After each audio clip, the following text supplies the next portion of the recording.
నేడు ఇందూరులో ఏర్పాటు చేసిన పసుపు బోర్డును ప్రారంభించనున్నారు కేంద్ర హోంమంత్రి అమిత్ షా. సాయంత్రం జరిగే కిసాన్ మహా బహిరంగ సభలో పాల్గొని ప్రసంగించనున్నారు. షా పర్యటనకు వస్తూ ఉండడంతో ఏర్పాట్లలో బిజీగా మారారు తెలంగాణ బీజేపీ నేతలు.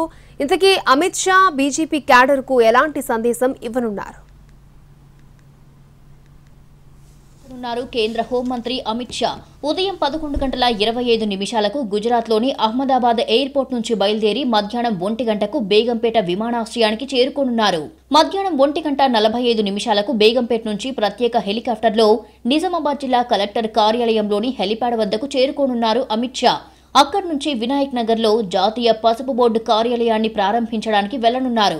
మధ్యాహ్నం 2 గంటలకు జాతీయ పసుపు బోర్డు కార్యాలయాన్ని కేంద్ర హోంమంత్రి అమిత్ షా ప్రారంభించనున్నారు.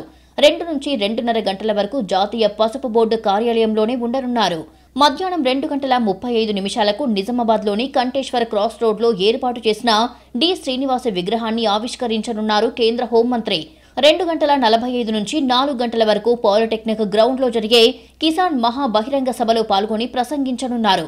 సాయంత్రం 5 గంటలకు బేగంపేట ఎయిర్పోర్టుకు చేరుకొని ఢిల్లీకి తిరుగు ప్రయాణమవుతారు అమిత్ షా.